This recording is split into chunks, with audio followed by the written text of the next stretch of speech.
7 million years ago, a chimpanzee stood upright and began walking on 2 legs. Over the next few million years, early hominids slowly evolved, larger brains, simple tools, fire, but progress was painfully slow. It took millions of years to improve a basic stone tool. Then, 300,000 years ago, something changed.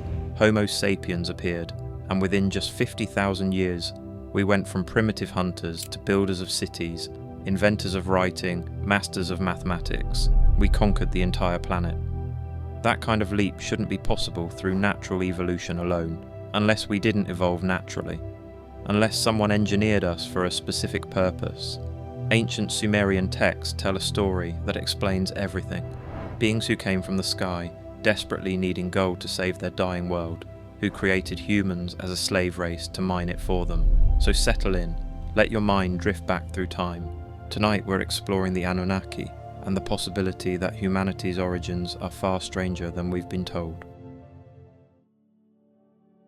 7 million years ago, a chimpanzee stood up on its hind legs and a new species of hominin emerged. Over the next few million years, hominins evolved. They were still ape-like in appearance, but these were not apes. Their brains grew larger. They created stone tools and hunted large game. They discovered fire and learned to follow the migration patterns of the animals they used for food, clothing, and shelter. It took a few million years for hominins to discover how to make a stone spearhead. 2 million years later, that stone spearhead changed into a different shaped spearhead. Technology evolved slowly, but 300,000 years ago, Homo sapiens appeared, and before long, they were the dominant species on the planet.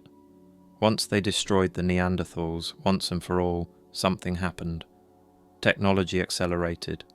It only took 30,000 years to go from Göbekli Tepe to landing probes on other planets. How could mankind evolve so fast? The answer is, they couldn't. Mankind didn't evolve at all.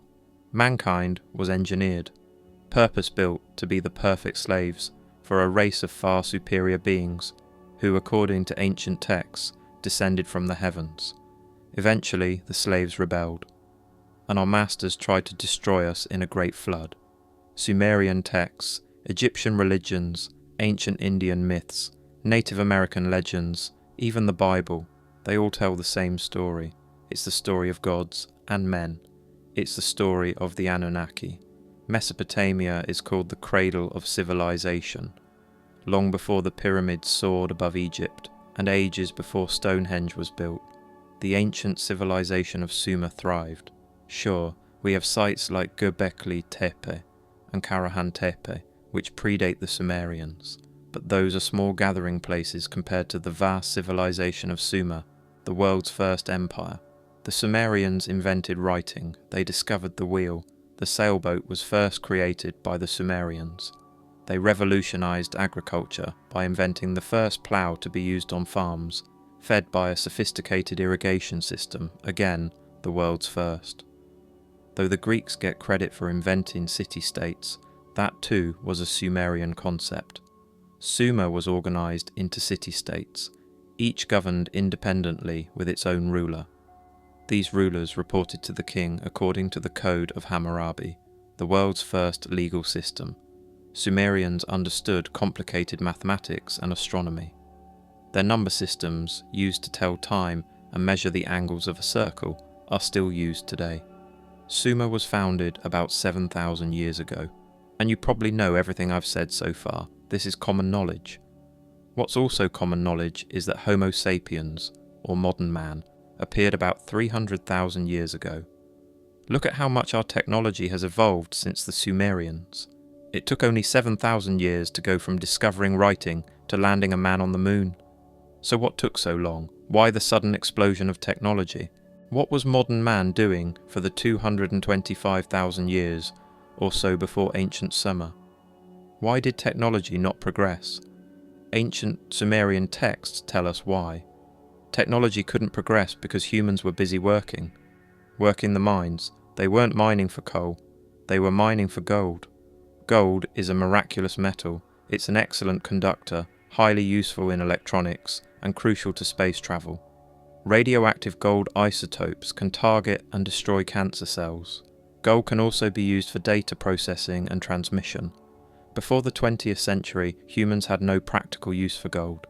It's nice to look at, but they couldn't use it for anything. Have you ever wondered why a metal useless to ancient humans suddenly, and only very recently, became the most valuable metal in the world? Gold has other uses. Gold nanoparticles can clean the environment. Gold facilitates chemical reactions that purify water and air by leaching away toxic compounds. That's where the sky gods of Sumer come in, the Annunaki. Gold was more than the most valuable metal in the world. It was the most valuable metal in the solar system. The Anunnaki weren't gods. They were aliens from another planet. They needed gold to save their world from an environmental disaster, but gold was rare on their planet. They found a solution. About 450,000 years ago, the Anunnaki arrived on Earth. Not to help humans, but to use them. Gold is abundant on Earth. The Anunnaki knew this, and they wanted every ounce of it. So they bred us as a slave race to work the mines. The home planet of the Anunnaki, hiding in the far reaches of our solar system, does exist. Not just according to ancient tablets, but according to NASA. The home world of the Anunnaki has been called the 12th planet by Zecharia Sitchin. NASA calls it Planet 9, others call it Planet X. The Sumerians and the Anunnaki called their planet Nibiru, and the fates of Nibiru and Earth were about to be joined together forever. Anu stood on his balcony and laughed to himself.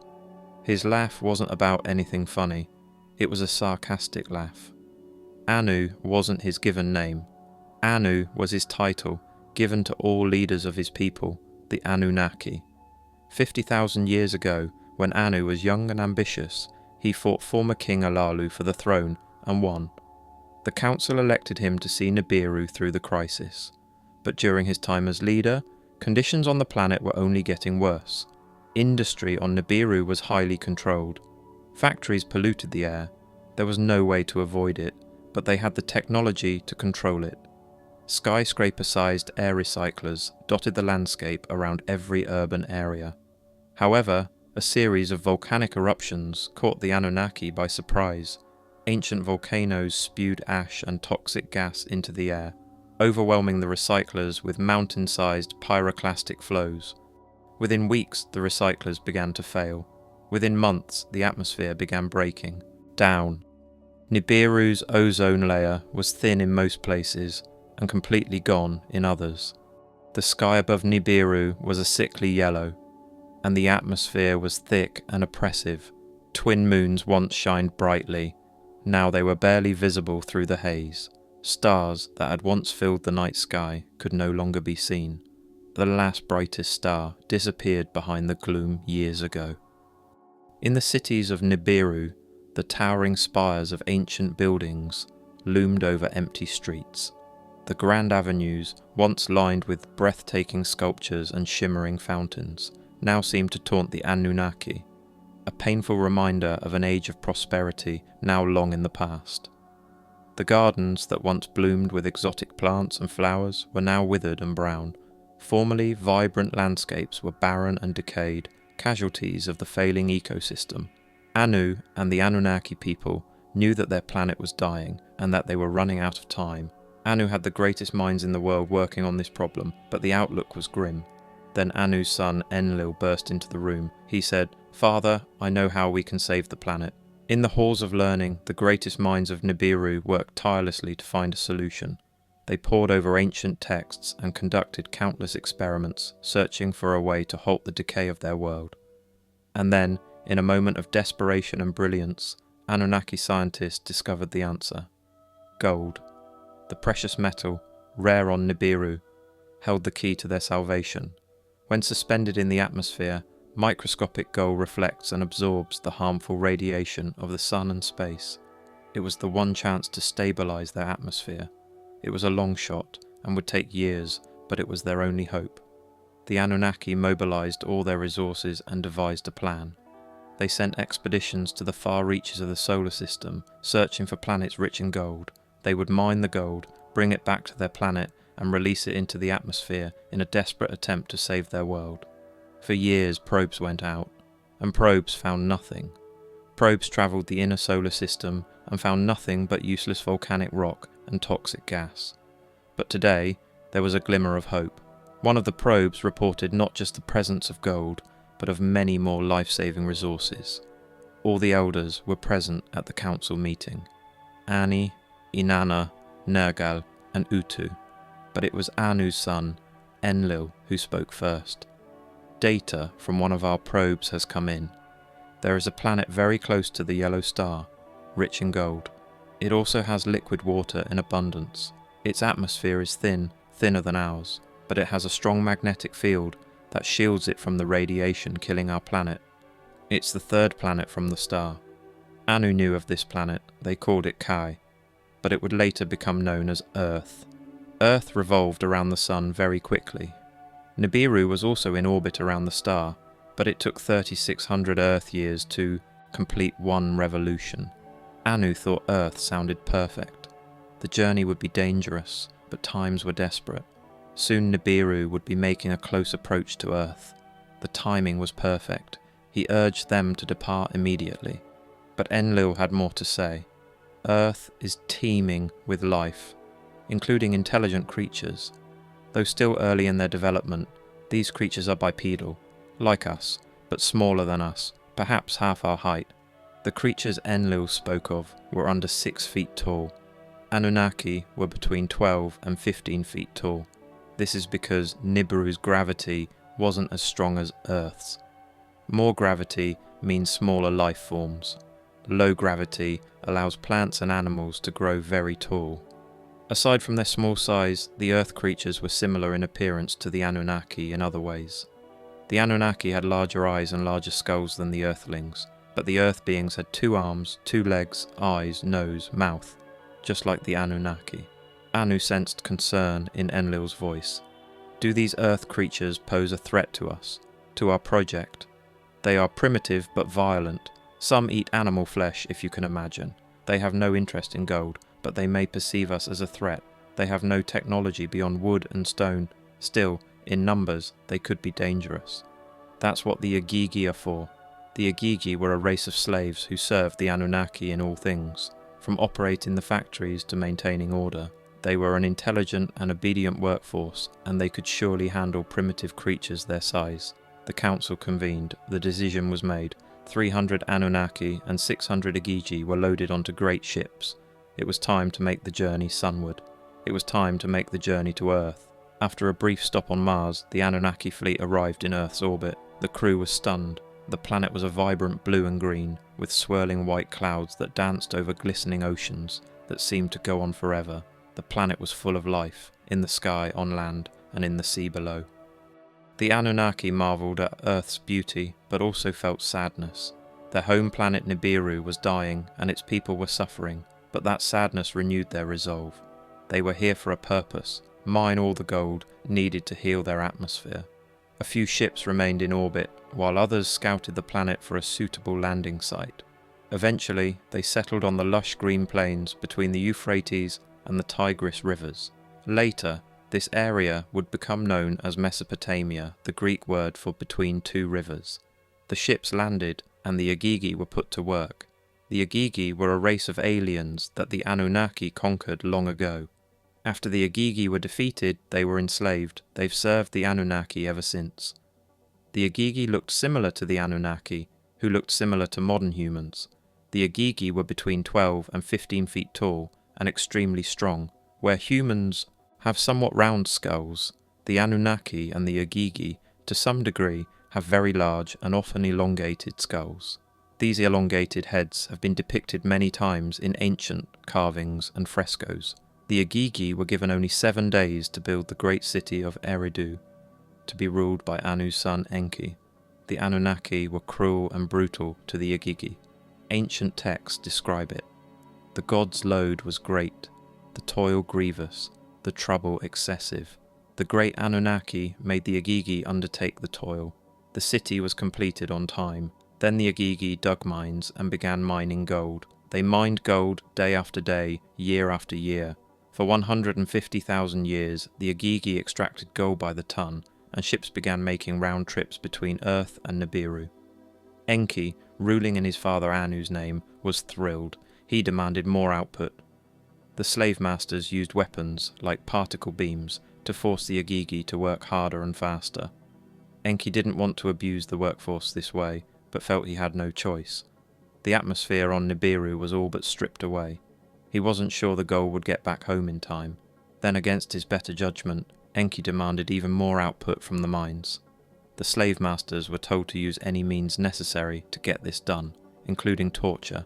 Soon, whispers of dissent circulated among the Igigi. Then the whispers became shouts. No longer would the Igigi allow themselves to be tortured, and no longer would they work the mines. Atrahasis, a famous leader of the Igigi, made the decision to rebel. For too long have we languished under the yoke of the Annunaki. We were born of the stars, yet condemned to the dark. It is time we seek the light. Now I proclaim war. Let us combine hostilities and battle. The rebellion was swift. The Igigi were intelligent and strong. They turned their tools into weapons, broke their chains, and fought the Anunnaki for their freedom. The city of Eridu became a battlefield, and gold mines collapsed from the uprising. The Igigi fought bravely, but they failed, and were put back in chains. Enki's brother, Enlil, had been overseeing the mining operations. He was furious. He wanted the Igigi killed for treason. But Enki felt differently. The Anunnaki and the Igigi had thousands of years of shared history. Shall we meet defiance with tyranny, or can we forge a new destiny together? The Igigi could not return to the mines. Enki knew this. They would continue to rebel, but someone had to work the mines, and someone had to do all the labour a large city requires. So Enki had an idea. In the forest were ape-like hominids. They had large brains, walked on two legs, and could use simple tools. They weren't intelligent enough to do the work the Anunnaki needed, but maybe they could become intelligent, with just a little genetic engineering. There were groups of hominids living in the forests around the Anunnaki cities. These were our ancestors. They were either Homo heidelbergensis or Homo erectus. The Anunnaki took one of the hominid males and attempted to cross his genetics with the Anunnaki. Enki wanted to create a creature that would be intelligent, like the Igigi, but not too intelligent. They would be strong, but much smaller than the Igigi. They would be engineered to be submissive and much easier to control. The first experiments were done in a lab, and the results were horrific. Instead of creating a perfect being, the genetic experiments created monsters. Gorgons, cyclops, banshees, and two-headed giants. These monsters still live on in ancient stories. The Anunnaki changed their approach. They genetically spliced their DNA with that of a hominid female. Then, rather than grow the embryo in a lab, they implanted it in the female. It worked. Less than a year later, a child was born. A boy. He looked more like the Anunnaki than the ape-like creatures roaming the forest. They named the child Adamu. Adamu, like Adam, from Adam and Eve. Adamu means first man in Hebrew. The word also means from the ground or earth. In Genesis, God made Adam in his own image from the dust on the ground. In ancient Sumerian, Akkadian, and Babylonian texts, the creation of man is described the same way. Man is created in the image of the god, or gods, by mixing the blood of a god with the clay of the earth. Blood, or even a tear, would contain DNA. And clay, in ancient writings, doesn't mean actual clay. It refers to all life on earth. Ancient Egyptians had a story of man being created by mixing a tear of a god with the clay of the earth. Every culture and religion has some variation of the story, not a coincidence. And there is that gap in history where hominids go from very simple primates to a very intelligent, advanced race. We're far more intelligent than any of the species before us. You'd think there'd be a slow but steady evolution of intelligence, but we don't see it. It's as if humans suddenly appeared. Dr. Ellis Silver wrote a book about this jump in evolution. In his book, Humans Are Not From Earth, his theory says that humans were brought here by aliens. Now, whether brought here or created here. The theory says humans were genetically engineered using alien DNA. Dr. Silver claims that humans are not well suited to Earth's environment, while every other animal is. Why did we lose our fur? Human skin is very sensitive to sunlight and UV radiation. If we spend too much time in the sun, it leads to serious diseases, especially skin cancer. No other animals get sunburned. Sure, pigs, elephants, and even reptiles can get burned, but they protect themselves by rolling around in mud or changing their skin. Now we have sunblock, but what did humans do to protect their skin 100,000 years ago? Also, humans are more susceptible to illness, disease, and birth disorders than other animals. Back pain is another reason Dr. Silver thinks humans are not from Earth. He claims we're not designed for Earth's gravity. It's too heavy. He believes we evolved on a planet with lower gravity, like Nibiru. The Anunnaki were very human-like, but they were about twice our height, 12 to 15 feet tall. This would indicate they evolved on a planet with lower gravity than Earth. He presents a very compelling case, backed up by science. It's believed that Homo sapiens first emerged about 300,000 years ago. This is exactly the time of the Agigi rebellion, so back to the first man, Adamu. The Anunnaki also created a female, Tiamat, so they could continue the species. The Anunnaki needed humans to procreate on their own, and they did, often. The Anunnaki guided this new race for a few hundred years. The population grew to thousands. The Anunnaki taught the new humans all the skills they needed to maintain the city, build homes, plant and harvest crops. But most importantly, the Anunnaki gave humans the skills to mine gold. The Anunnaki were so pleased with their creation that they allowed humans to visit their sacred garden, Eden, Adamu and Tiamat in the Garden of Eden. According to ancient Sumerian writing, sounds familiar. There is a lot of the Anunnaki story in every major religion in the world. But now we run into a problem. Humans didn't look like apes at all. They looked pretty much like Anunnaki, just smaller, and human women were beautiful. One of these women caught the eye of Enki, the Anunnaki ruler of the city Eridu. But relationships between Anunnaki, Igigi, and humans were strictly forbidden. Enki broke the law and had a relationship with a human woman. From this relationship, a child was born, a boy named Adapa. Until now, humans were very simple, docile beings, intelligent enough to do the work the Anunnaki needed, but not intelligent enough to complain about it. The birth of Adapa changed everything. He was part human, part Anunnaki. He was extremely intelligent. He married a woman named Titi. From the family of Adapa began a new line of highly intelligent humans, and they started asking questions. They inherited the Anunnaki desire for gold and for power. But there was a bigger problem. Another trait emerged in this new line of intelligent humans. A trait that would shape the future of our entire species. That new trait was violence. In just a few years, the first generation of submissive humans were gone. Some were murdered, but most just died out. The new humans had no interest in mating with them, but they were still interested in mating. Against the orders of the Anunnaki, these new, intelligent, violent humans procreated. A lot. Soon the city of Eridu was overrun. It could no longer sustain the human population. People were killing each other for food. The violence was out of control. Enlil was especially annoyed by the constant disturbance of humans. He decided to lessen the population by sending a series of plagues. First drought, then pestilence, and then famine. After each of these plagues, the humans appealed to the god who made them, Enki. He helped ease their suffering and return the earth to its natural state. By now, the Anunnaki had enough gold to heal their planet, and the humans had become a nuisance. The Anunnaki cast them out of Eden and out of Eridu, and from there, the human race spread around the world. But not all humans left. Some stayed and had relationships with several Anunnaki.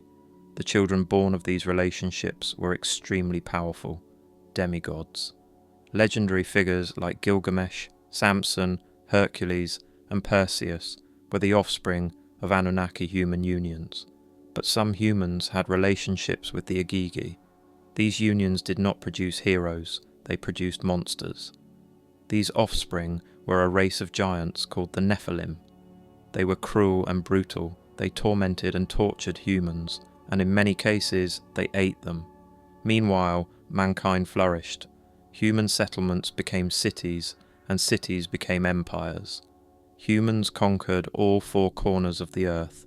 It was a prosperous, if not decadent, time. But the human race didn't know their world was about to change drastically. It first appeared in the night sky like any other star. But as the weeks passed, the object grew brighter and larger. Humans were confused and growing concerned. They had no idea what this object was. But the Anunnaki did. It was their home, Nibiru. Nibiru takes 3,600 years to orbit the Sun. But its orbit is highly elliptical, so Nibiru travels way beyond Pluto, nearly to the Kuiper Belt. Then it swings all the way back through the inner solar system. During this time, it comes very close to the Earth, so the Anunnaki started packing. They had enough gold to heal their atmosphere. There was no reason to stay on Earth anymore. Besides, when Nibiru got close to the Earth, they did not want to be on the surface. Imagine every disaster movie you've ever seen rolled into one cataclysmic event. The farmer was startled awake. The sun was just rising over the mountains in the east. The animals always got restless at sunrise, eagerly awaiting their breakfast. But the animals were more than restless. They were going crazy. His wife groaned and rolled over as he launched himself out of bed. When he got to his barn, the farmer was shocked.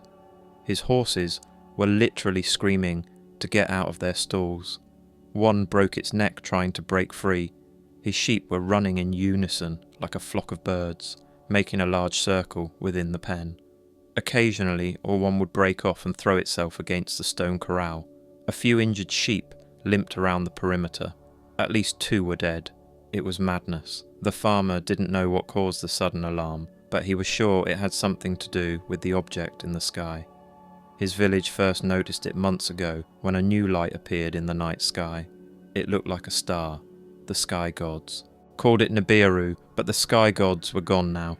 After the new star appeared, they boarded great chariots that took them to the heavens. His people were on their own now. The object no longer looked like a star.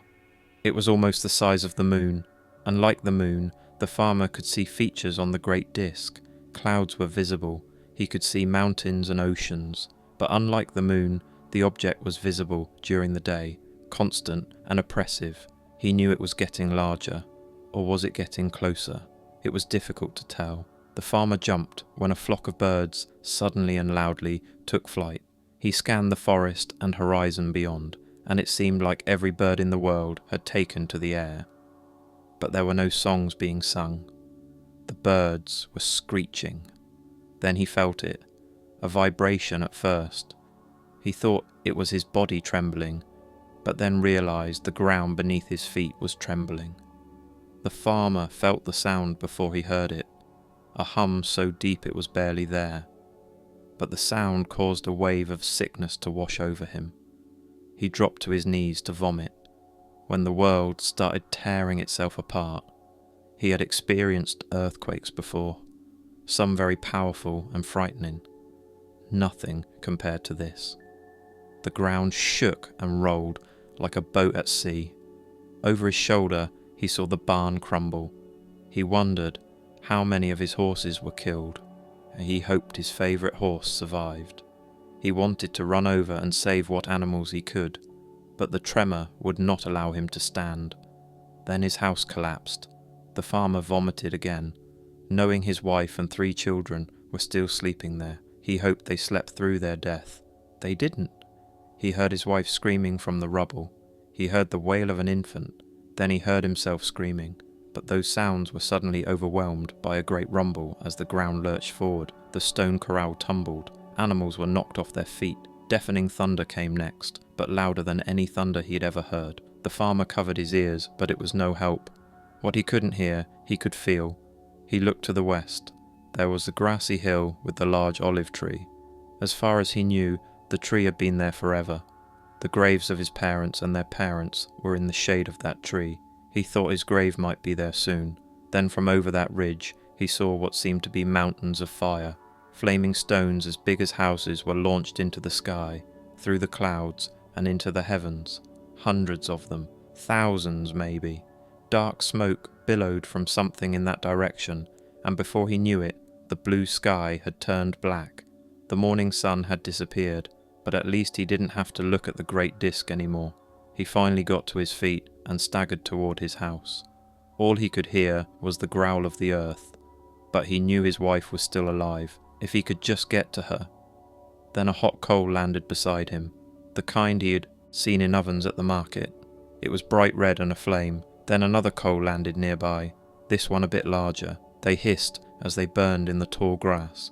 He then realized the rocks of fire that were launched into the heavens were coming home. Soon stones made of fire were crashing all around him, and they were getting bigger. The barn disappeared in a hail of fire. On the ground, he saw the shadows. The stones were definitely getting larger, and they were bigger than houses. Much bigger. The farmer stopped when one of the large shadows found him. He knew what was next. He said a prayer as the faint shadow in the grass grew larger and darker. He heard an approaching scream as the shadow spilled across his entire farm. Then everything went black. The fisherman was working frantically. The great disk in the sky was shaking the earth, and buildings were crumbling as if made of sand. He lashed ropes around a wooden pike to hold his boat in place. The waves were growing bigger, and his boat was thrashing violently. He hoped his knot would hold. Occasionally, a brick made of fire would drop from the sky and land in the water with an angry hiss. The fisherman was more confused than frightened. The morning was clear and peaceful, and the fish were biting. He was going to make a fortune at the market. But the storm had cut his trip short. Now a blanket of darkness covered the earth, and the wind was howling. Soon the wind's howl became a roar, and rain thrashed so violently that the drops left painful welts on his skin. The earth had been shaking for hours, or was it just minutes? He couldn't tell. When the small houses in the village fell, countless lives were lost. But there were some survivors. They were making their way to the caves nearby. The tremors made it slow going, but the fisherman was sure they'd make it. A gust of wind felt like a shove that knocked the fisherman off his feet. But this shove continued and continued. The wind was so strong the man was pinned to the ground, his face painfully pushing into the sand. Any houses that survived the quake would not survive this gale. He was being pelted with sand and debris. Boats that weren't tied down sailed through the air, exploding into splinters when they landed. He once again hoped that knot would hold. He managed to get to his feet as soil and dust whirled around him. He couldn't see more than 2 paces in any direction. Unsure of where to go, he followed the sound of a child crying, but that child sounded so far away. Then, as if the sky gods had commanded it, the wind and rain stopped. Debris fell to the ground as if dropped by the gods' hands. The earth stopped trembling, though he could still feel a rumble somewhere down deep. It could be the sound of a hell itself. He saw a few stragglers wearing heavy packs on their way to the caves. Behind him, he heard a familiar sound, the sound of a river. But there were no rivers near the village. He turned around and saw that the sea had all but disappeared. Water was rushing away at a ferocious speed. But to where? Soon the ocean was a field of mud that stretched to the horizon. His boat dangled from the wooden pike. The knot held. Thousands of fish wriggled and flopped in the wet sand where the ocean used to be. He thought this would be the greatest feast the birds would ever see. Then he realized there were no birds, not a single one. With the water gone, the only sound was that of fish, flipping over and over again, slowly drowning in the air. The fisherman's eyes continued to the horizon. He saw a great white cloud stretch from one end of the world to the other. He stood silently in awe. Then he realized it wasn't a cloud. It was a mountain, and it was growing. But how could it be a mountain? It was a mountain of water, a wave, the biggest wave he'd ever seen, the biggest wave anyone had ever seen. As it approached, its crest pierced the clouds, taller than any mountain, higher than any bird could fly, bigger than anything the fisherman had ever seen. His father had taught him how to steady his boat when a big wave hits, but his father never mentioned a wave that touched the heavens. Soon, what little light seeped through the gloom was snuffed out by the shadow of the wall of water. The wave rushed ahead at great speed. The man thought that not even the finest, fastest horse could outrun it. Within seconds, the wall of water was all he could see. It was coming. The man sighed and settled his breath. He'd been born by the sea, and he would die by the sea. This would be a good death.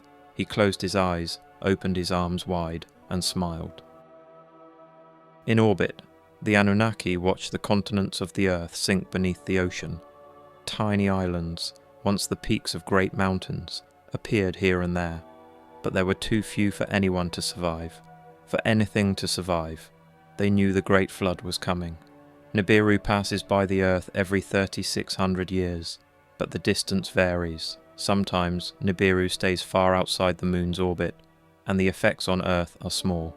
But sometimes, like this visit, Nibiru soared between the Earth and the Moon at 40,000 miles per hour. The Anunnaki knew the Earth would be devastated. In the month prior, there was a lot of debate among the elder Anunnaki. At first, they decided to let humanity perish. Enlil said that humans served their purpose and were now nothing but a nuisance. A great flood was just what the Earth needed. A fresh start. But Enki had grown to love humans.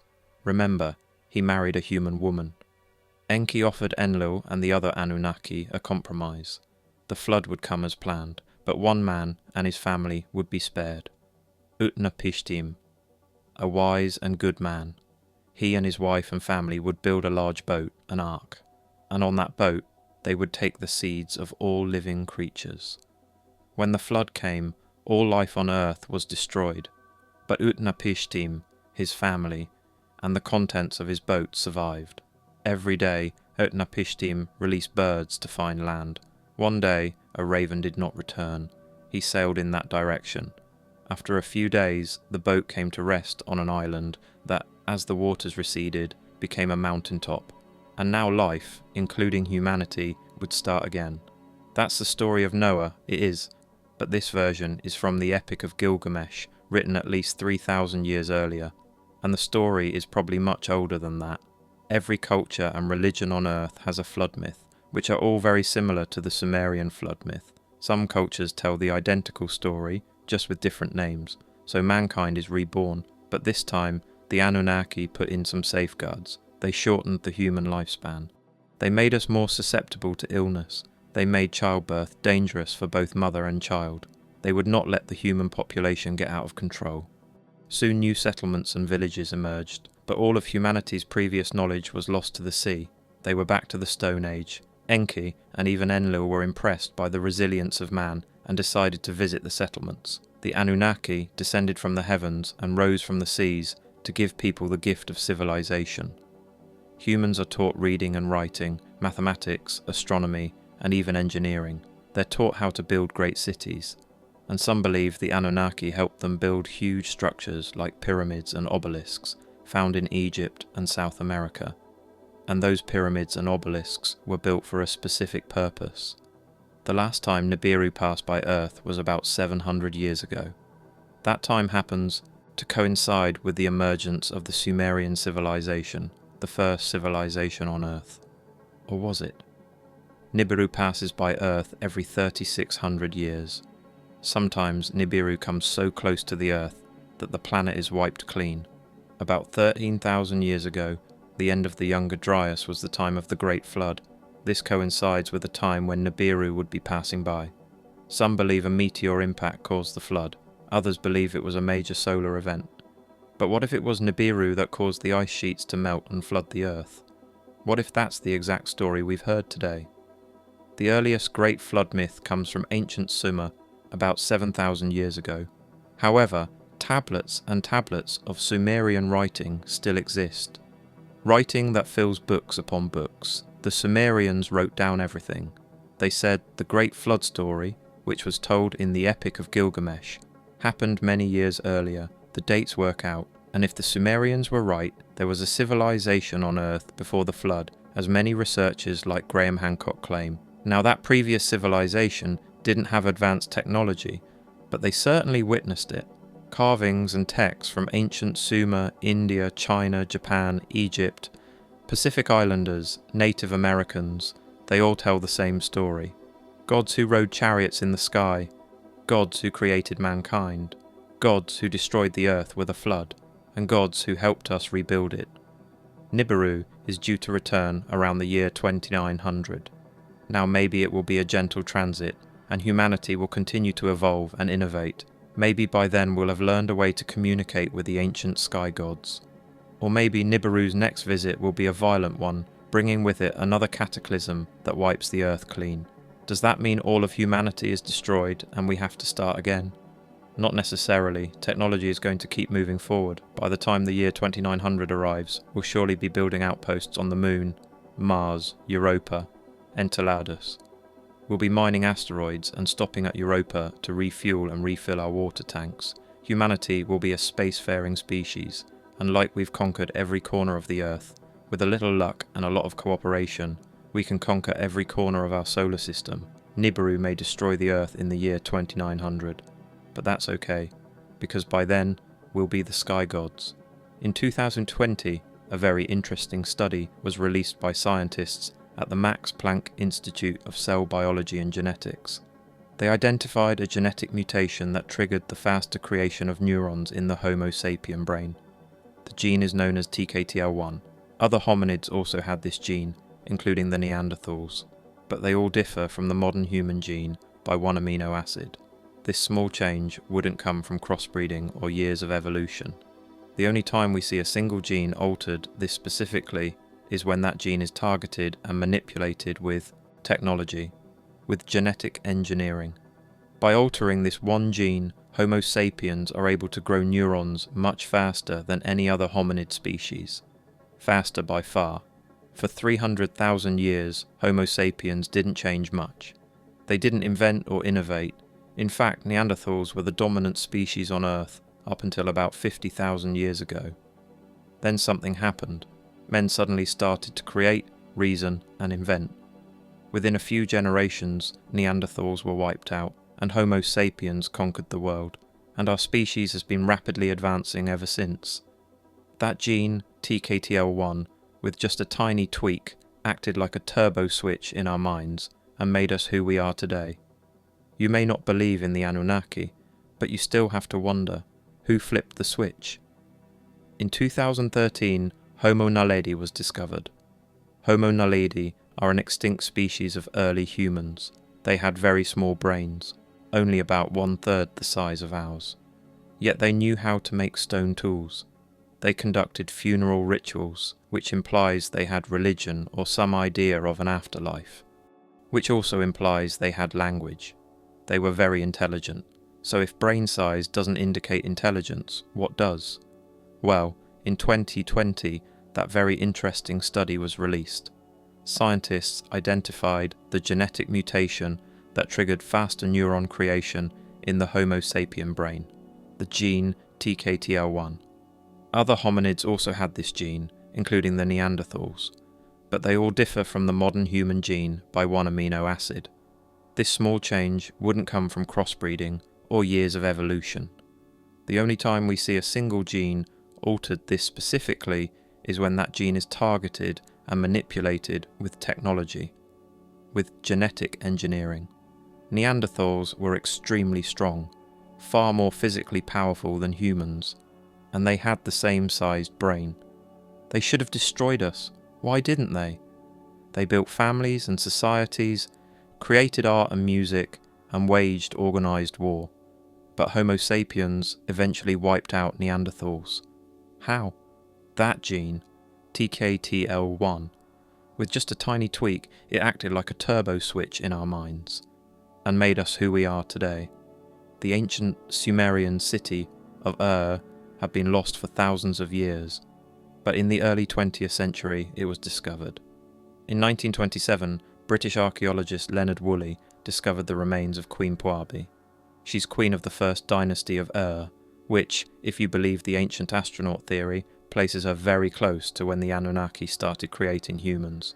It's been speculated that Queen Puabi was a human-Anunnaki hybrid. Her skull was huge, elongated, and the Anunnaki were described as having skulls just like this. There's currently an effort to have her DNA tested, but that project has been met with some resistance. Now, Queen Puabi is not unique. Elongated skulls have been found all over the world. A large number of them have been found in Peru, the so-called Paracas skulls. Their DNA was tested in 2014, and the results were surprising. The skulls date back thousands of years and have DNA only found in people in the Middle East. Peru is not in the Middle East. And listen to this, the DNA from the largest skull has genetics that originate in Mesopotamia. The DNA from the largest skull has genetics that originate in Mesopotamia. One of the researchers of the skulls, L.A. Marzulli, believes the skulls belong to Nephilim hybrids, and it's interesting that people with Middle Eastern DNA were in the jungles of South America thousands of years ago. Are they Nephilim?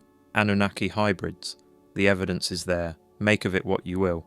In 2015, Caltech researchers found evidence of a huge object deep in the solar system. It's a planet about the size of Neptune, with an orbit so elliptical it reaches far beyond Pluto, just like Nibiru.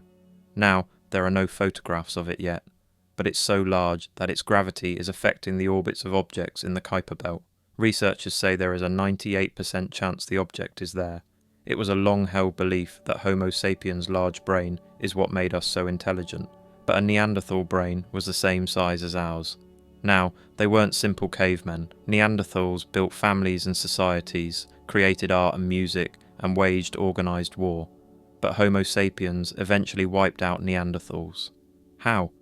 Neanderthals were extremely strong, far more physically powerful than humans, and they had the same sized brain. They should have destroyed us. Why didn't they? In 2020, scientists at the Max Planck Institute of Cell Biology and Genetics identified a genetic mutation that triggered the faster creation of neurons in the Homo sapien brain. The gene is known as TKTL1. Other hominids also had this gene, including the Neanderthals, but they all differ from the modern human gene by one amino acid. This small change wouldn't come from crossbreeding or years of evolution. The only time we see a single gene altered this specifically is when that gene is targeted and manipulated with technology, with genetic engineering. By altering this one gene, Homo sapiens are able to grow neurons much faster than any other hominid species, faster by far. For 300,000 years, Homo sapiens didn't change much. They didn't invent or innovate. In fact, Neanderthals were the dominant species on Earth up until about 50,000 years ago. Then something happened. Men suddenly started to create, reason, and invent. Within a few generations, Neanderthals were wiped out, and Homo sapiens conquered the world. And our species has been rapidly advancing ever since. That gene, TKTL1, with just a tiny tweak, acted like a turbo switch in our minds, and made us who we are today. You may not believe in the Anunnaki, but you still have to wonder, who flipped the switch? The story of the Anunnaki isn't just preserved in ancient Sumerian tablets. It appears in religious texts, mythologies, and oral traditions from cultures all over the world. Cultures that had no contact with each other, yet tell remarkably similar stories. The Hindu Vedas speak of the Vimana, flying machines piloted by gods who descended from the sky. These weren't metaphorical descriptions. The texts provide detailed technical specifications, dimensions, propulsion systems, materials used in construction. The Mahabharata describes aerial battles between these craft, complete with weapons that sound disturbingly similar to modern descriptions of nuclear explosions. Cities reduced to ash in moments, survivors with burns and radiation sickness, rivers boiling away. Native American tribes across North and South America tell stories of star people who came from the sky and taught them agriculture, astronomy, and architecture. The Hopi speak of the ant people who sheltered them underground during global catastrophes. The Dogon tribe of Mali possessed detailed knowledge of the Sirius star system, including the existence of Sirius B, a white dwarf star invisible to the naked eye, long before modern telescopes could detect it. How did they know? They say the knowledge was given to them by visitors from that star system. Ancient Egyptian texts described the Neteru, beings who ruled Egypt in the time before the pharaohs, the Zep Tepi, or first time, when gods walked among men and built the great monuments that still stand today. The construction of the pyramids remains a mystery. We're told they were built by Bronze Age workers using copper tools and wooden rollers, but the precision is impossible to explain with that technology. The Great Pyramid of Giza is aligned to true north with an accuracy of 3/60th of a single degree. The base is level to within 2.1 centimetres across its entire 230-metre span. The blocks, some weighing up to 80 tons, are cut and fitted so precisely that you can't slip a piece of paper between them. Modern engineers with laser-guided equipment would struggle to replicate that precision. And it's not just Egypt. In South America, the ancient city of Pumapunku in Bolivia features stone blocks cut with such precision that they interlock like Lego pieces. Some blocks weigh over 100 tons. They were quarried from a site 10 miles away and transported up a mountain. With Bronze Age technology, the H blocks at Pumapunku have perfectly flat surfaces and right angles accurate to a fraction of a degree. To achieve that precision today, you'd need diamond-tipped power tools and computer-guided cutting equipment.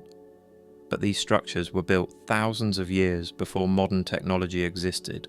Unless they had help, the Anunnaki didn't just teach humans how to build. According to ancient texts, they helped them build. They provided the knowledge, the tools, and possibly even the technology to create structures that would last for thousands of years. Structures that would serve as landing markers, energy generators, or communication devices for when Nibiru returned. There's another detail that connects these ancient sites. Many of them are aligned with astronomical precision. The pyramids of Giza are aligned with the constellation Orion. Angkor Wat in Cambodia mirrors the constellation Draco.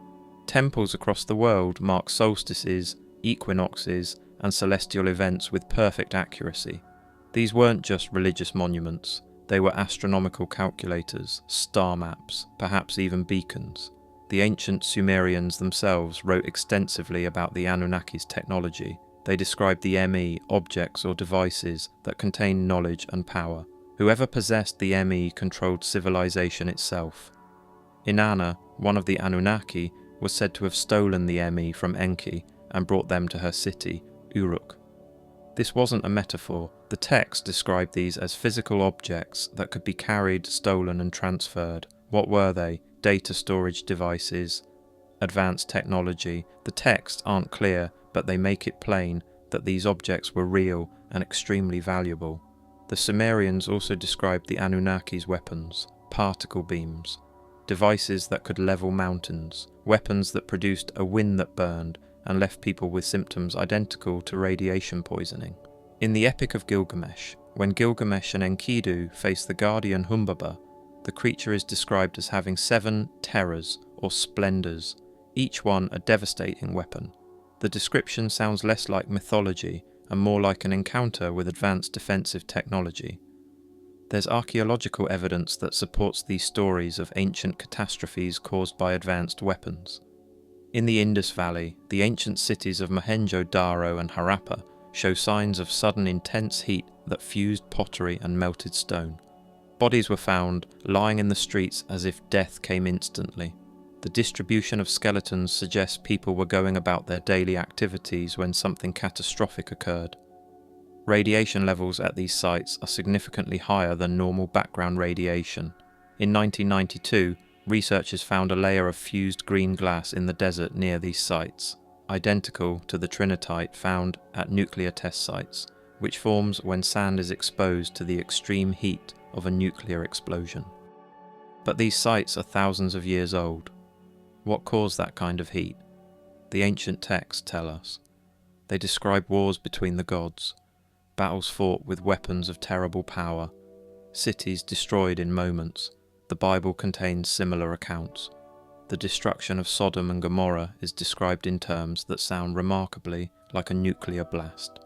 Lot's wife looks back and is turned into a pillar of salt, consistent with the flash of intense radiation. The region, even today, bears the scars of some ancient catastrophe. These aren't isolated incidents. They're part of a pattern found in texts all over the world, stories of gods fighting among themselves, of humans caught in the crossfire, of civilizations wiped out in divine conflicts. What if these weren't myths? What if they were historical accounts, passed down through generations, of real events witnessed by our ancestors? The Annunaki story provides a framework that makes sense of these otherwise inexplicable similarities. If the Anunnaki were real, if they truly travelled to Earth and interacted with early humans across the globe, then of course we'd find the same stories everywhere. Different names, different details shaped by local culture and language, but the same core narrative: sky beings who came to Earth, who created or modified humans, who built great structures, who fought among themselves, who left, promising to return. Zecharia Sitchin spent decades piecing together this narrative from ancient Sumerian texts. He learned to read cuneiform and studied thousands of clay tablets. His books present a cohesive theory that ties together disparate mythologies into a single compelling story. But here's where things get complicated. Sitchin was not a trained scholar. He taught himself ancient languages. He was an economist and journalist by trade, not an archaeologist or linguist. And according to actual Sumerian scholars, people who spent their entire careers studying these texts, Sitchin got a lot wrong. His translations were often inaccurate. He saw connections that weren't there. He interpreted words and phrases in ways that supported his theory, even when the actual meaning was quite different. The word Annunaki, for example, doesn't mean those who from heaven came. It means royal blood or princely offspring, a reference to the children of Anu and his consort Ki. They were gods in the Mesopotamian pantheon, yes. But there's nothing in the actual Sumerian text that explicitly identifies them as extraterrestrial beings. Sitchin's interpretation of Nibiru is also problematic. In Sumerian astronomy, Nibiru refers to a celestial crossing point, possibly the planet Jupiter, or perhaps a point where planetary orbits intersect. It was associated with the god Marduk. But there's no ancient text that describes Nibiru as a planet on a 3,600-year elliptical orbit that passes through the inner solar system. Sitchin created that idea. The cylinder seal VA243, which Sitchin claimed showed the sun surrounded by all the planets plus Nibiru, doesn't actually depict that at all. The symbol he identified as the sun is a star. Stars were depicted with multiple points in Sumerian art. The surrounding objects are likely other stars, not planets. Sumerian astronomical texts show they knew about 5 planets: Mercury, Venus, Mars, Jupiter, and Saturn. Those are the planets visible to the naked eye. There's no evidence they knew about Uranus, Neptune, or any additional planets beyond Saturn. The story of the Agigi rebellion and the creation of humans appears in Sumerian texts, yes, but the context is different from Sitchin's interpretation. In the Atrahasis epic, the gods do create humans to work in their place, but the story is more metaphorical, a creation myth explaining humanity's relationship to the divine and our role in maintaining temples and offering sacrifices. The text doesn't describe genetic engineering in the modern sense. It describes the gods mixing clay with divine essence, a common creation motif found in many cultures. Does that mean the Anunnaki story is entirely fiction? Not necessarily, because while Sitchin's translations were flawed, and his interpretations were often incorrect, there are still elements of the ancient texts and archaeological evidence that are difficult to explain. The elongated skulls are real. Queen Puabi's skull, the Paraka's skulls, and others found around the world show cranial structures that don't match normal human anatomy. Some have been explained as the result of cranial binding, a practice where infants' heads were deliberately shaped using boards and wrappings. This was done in many ancient cultures for aesthetic or religious reasons. But not all elongated skulls show evidence of binding. Some have naturally elongated shapes, with bone structures that differ from typical human skulls.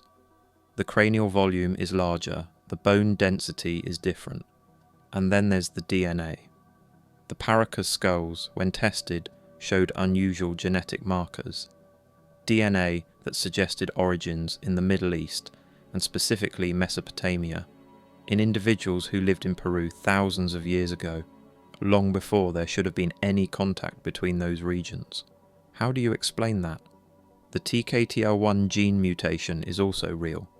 Scientists at the Max Planck Institute confirmed it, a single amino acid change that dramatically accelerated neuron production in Homo sapiens.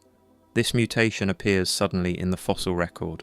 No gradual change, no intermediate steps, just a sudden leap in cognitive ability that separates modern humans from all previous hominid species. Genetic mutations happen randomly. But this one was so specific, so perfectly calibrated to enhance human intelligence, that it raises questions. Could it have occurred naturally? Yes. Mutations happen all the time, but the timing coinciding with the sudden emergence of Homo sapiens and the rapid extinction of Neanderthals is remarkable. And then there's Planet 9. In 2015, Caltech astronomers Konstantin Batygin and Mike Brown published evidence of a massive planet in the outer solar system, not based on direct observation, but on mathematical modelling of orbital perturbations in the Kuiper belt. Something large, roughly the size of Neptune, is affecting the orbits of distant objects. Its gravitational influence is pulling them into unusual alignments. The predicted orbit, highly elliptical, extending far beyond Pluto, taking thousands of years to complete a single revolution around the Sun, just like Nibiru. Now this doesn't prove Nibiru exists as Sitchin described it. The Caltech research says nothing about ancient aliens or 3,600 year return cycles, but it does confirm that there's something out there. A large planetary body in the outer reaches of our solar system that we haven't yet directly observed, and that's interesting. Because if you strip away Sitchin's mistranslations and unsupported claims, you're still left with some compelling questions. Why do cultures around the world tell the same stories about sky gods who came to Earth? How did ancient civilizations achieve precision in construction that rivals modern engineering? Why did human intelligence suddenly accelerate 50,000 years ago after hundreds of thousands of years of stagnation? What caused the sudden extinction of multiple hominid species, leaving only Homo sapiens? Why do we find elongated skulls with unusual DNA in locations separated by thousands of miles of ocean?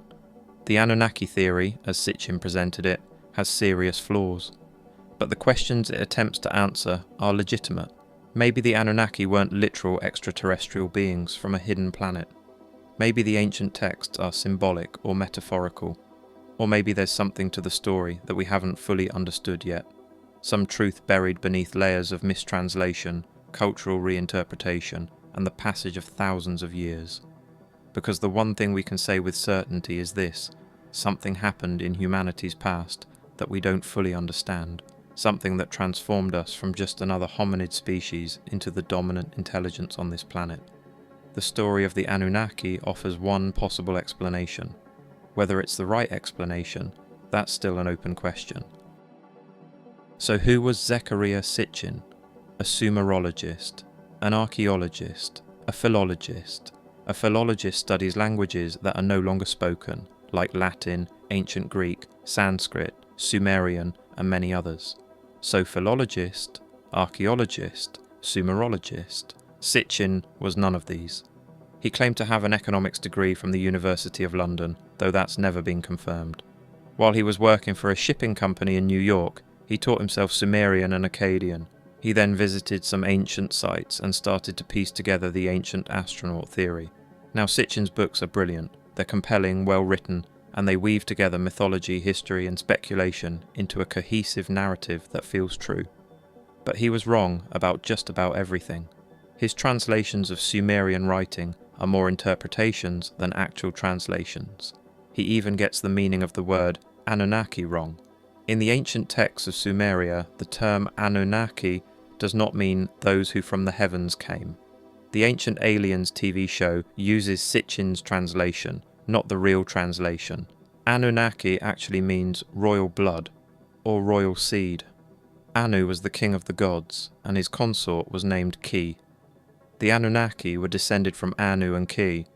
They became the gods in the Mesopotamian pantheon. Sitchin's book was released in 1976. There was no internet. There were no databases of ancient writing and cuneiform, but now there is. Because we now know so much about how the Sumerians spoke and wrote, we also know that Zecharia Sitchin wasn't a very good translator. He got even basic words and grammar wrong. In fact, the title, the 12th planet, refers to the image on the Sumerian cylinder seal VA 243. On the seal, the sun is surrounded by 12 objects that appear to be planets. Sitchin claims that the Sumerians knew of all the planets in the solar system, plus Nibiru and a few other objects. Now, the truth is the Sumerians did know about planets, but they didn't know of any beyond Saturn. They didn't have telescopes, and Saturn was all that they could see with the naked eye.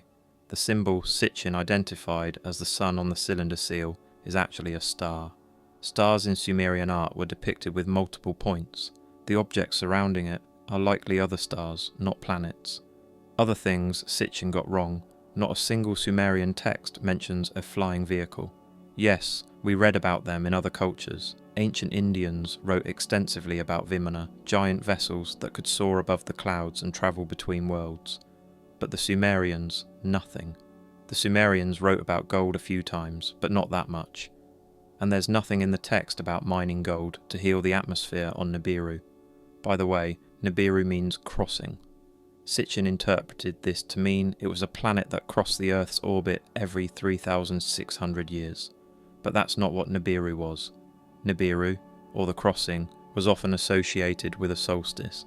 It could refer to a object in the sky that indicated a solstice, or it could mean the sun, or possibly a star crossing a certain way during a solstice.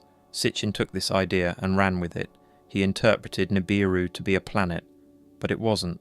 I'm not sure how he came up with the 3,600 year orbit, but if a huge object roared past the Earth every 3,600 years, you'd think there'd be plenty of documentation. But maybe it was lost in the flood. Well, now the flood is interesting. Every culture and religion has a flood myth. The count is up to 140 and maybe more. And they're all very, very similar stories. Frequently, 8 people are saved, as in the stories of Noah at Napishtim and many others. It's been said that all the flood myths are copied from the others, and that the flood in the Bible is derived from the Epic of Gilgamesh. But when the ancient Sumerians wrote about the flood, even to them this was an event that happened in their ancient history. The Younger Dryas period ended about 13,000 years ago, with rapid climate change and massive flooding. Could that be what all these myths are referring to? It could be. It probably was. All these myths were likely referring to the same great flood, and they didn't copy each other. They all arose independently. The ancient Chinese, Mayans, Nordics, and Polynesians weren't intermingling in ancient times. Yet they all tell the same story, probably because it happened. Also, almost as many cultures have a creation myth about a god adding his own essence to clay. The essence could be DNA, and the clay could represent early hominids. Zecharia Sitchin's ancient astronaut theory is considered pseudoscience. His work has been called far worse. So is the story of the Annunaki and Nibiru debunked. Well, not so fast. The debunkers have been asking for hard evidence, physical proof of the Annunaki for decades. For thousands of years, the Sumerian cities of Eridu and were myths, but they were eventually found. And in the city of a tomb was discovered. In the tomb was the skeleton of a queen of the first Sumerian dynasty. The first queen. That would make her a human Anunnaki hybrid. Well, according to the legend, it would. Is she? Sure looks like it. The ancient Sumerian city of had been lost for thousands of years, but in the early 20th century it was discovered. In 1927, British archaeologist Leonard Woolley discovered the remains of Queen Puabi. She's queen of the first dynasty of which, if you believe the ancient astronaut theory, places her very close to when the Anunnaki started creating humans. It's been speculated that Queen Puabi was a human Anunnaki hybrid. Her skull was huge, elongated, and the Anunnaki were described as having skulls just like this.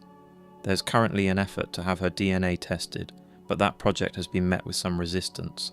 Now, Queen Puabi is not unique. Elongated skulls have been found all over the world. A large number of them have been found in Peru, the so-called Paracas skulls. They're actually not against DNA testing. Their DNA was tested in 2014 and the results were surprising. The skulls date back thousands of years and have DNA only found in people in the Middle East. Peru is not in the Middle East. And listen to this. The DNA from the largest skull has genetics that originate in Mesopotamia. One of the researchers of the skulls, L.A. Marzulli, believes the skulls belong to Nephilim hybrids. And it's interesting that people with Middle Eastern DNA were in the jungles of South America thousands of years ago. Are they Nephilim? Annunaki hybrids? Now, we know Sitchin was wrong about the planet Nibiru, but in 2015, Caltech researchers found evidence of a huge object deep in the solar system. It's a planet about the size of Neptune, with an orbit so elliptical it reaches far beyond Pluto, just like Nibiru. Now there are no photographs of it yet, but it's so large that its gravity is affecting the orbits of objects in the Kuiper belt. Researchers say there is a 98% chance the object is there.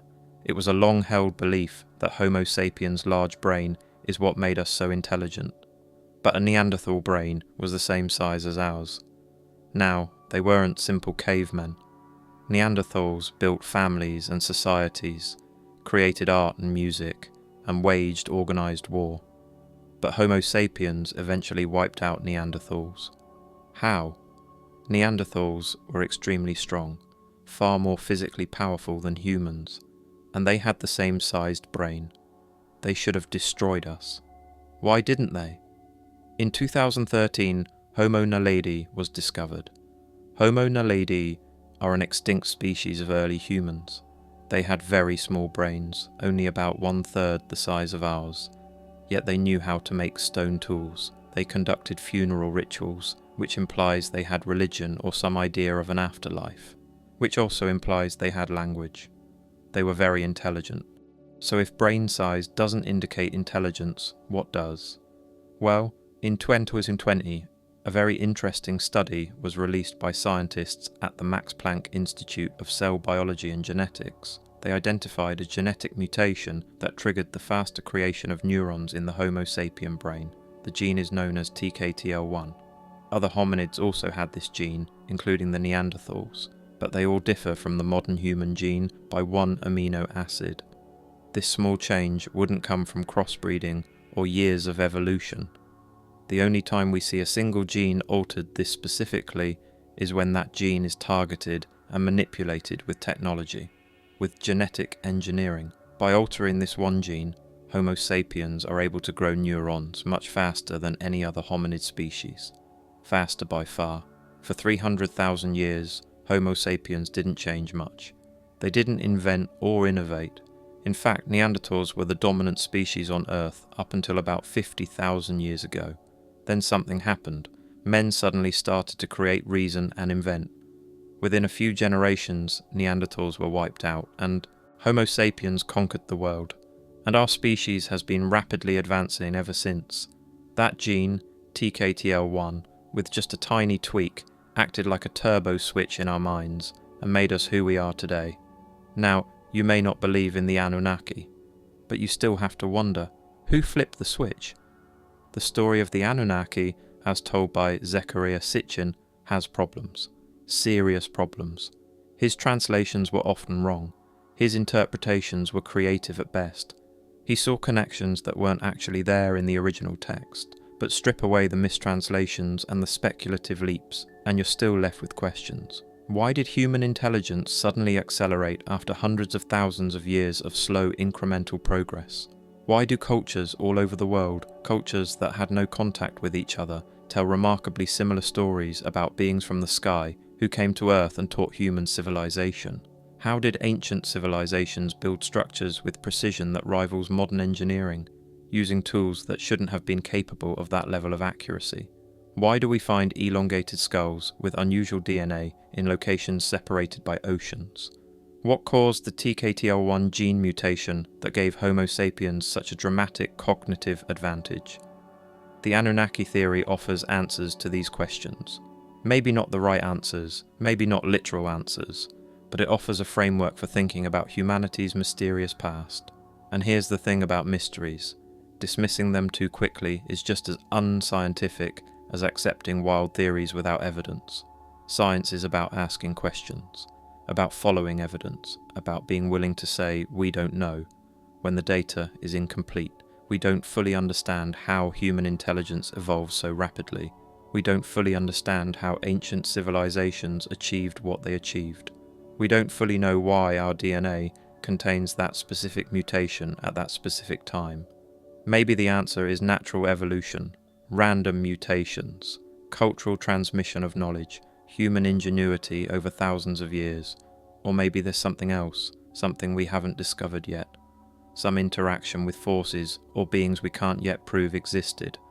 The ancient texts tell us stories, stories of gods who came from the sky, who walked among humans, who taught and created and sometimes destroyed. Are those stories literal history? Probably not, in the way Sitchin imagined, but are they entirely fiction? Are they just primitive attempts to explain the world through mythology? Maybe. Or maybe they're fragmented memories of real events, distorted by time and retelling, but still pointing towards something true. The flood myths exist across every continent. Something caused them, whether it was Nibiru passing close to Earth, or the end of an ice age, or a comet impact. Something happened that was so traumatic, so world-changing, that every culture remembered it and passed the story down through generations. The elongated skulls exist. The DNA results are real. The genetic mutation is documented. Planet Nine's gravitational effects are measurable. These are facts. What they mean is still open to interpretation. The story of the Annunaki is compelling because it connects these disparate pieces into a narrative that makes sense. It offers an explanation for why humans are different, why we advance so quickly, why ancient texts from around the world tell similar stories. Is it the true explanation? We don't know. But that's okay, because not knowing is where science begins. Not knowing is what drives us to keep searching, keep questioning, keep exploring. The universe is vast and strange. Our own history is full of gaps and mysteries. Our origins remain, in many ways, unknown. Maybe we were created by advanced beings who needed workers for their minds. Maybe we evolved naturally through random chance and environmental pressure. Maybe the truth is somewhere in between, some combination of natural evolution and outside influence that we haven't yet pieced together. What matters is that we keep asking the questions, that we follow the evidence wherever it leads, that we remain open to possibilities we haven't imagined yet, because humanity's story isn't finished. We're still evolving, still learning, still reaching toward the stars, and maybe one day we'll become the sky gods ourselves, travelling to distant worlds, encountering other forms of life, perhaps even helping younger species take their first steps towards civilization. Maybe the cycle continues. Maybe that's always been the pattern. Or maybe we're truly unique, the only intelligent life in a cold, indifferent universe, the result of billions of years of chance and chemistry alone in the cosmos. Either possibility is profound. Either answer changes everything. The Annunaki story reminds us that our past is mysterious, that there are things we don't understand about where we came from and how we got here. It reminds us to stay curious, to question, to wonder. Because in the end, that's what makes us human, not our DNA, not our brains, not even our intelligence. It's our endless curiosity, our need to understand, our refusal to accept easy answers when the truth might be far stranger and more wonderful than we can imagine. The ancient texts tell us a story. Whether that story is literal history or symbolic truth or complete fiction, it serves a purpose. It makes us ask, where did we come from? Why are we here? Are we alone? And those questions, those mysteries, are worth holding on to, because the universe is full of wonders we haven't discovered yet. And maybe, just maybe, the strangest and most wonderful truth of all is still waiting to be found. So sleep well. Dream of ancient gods and distant planets, of mysteries yet unsolved and truths yet revealed, and know that tomorrow the questions will still be there, waiting for us to explore them once more, because that's the real gift, not the answers, the questions themselves.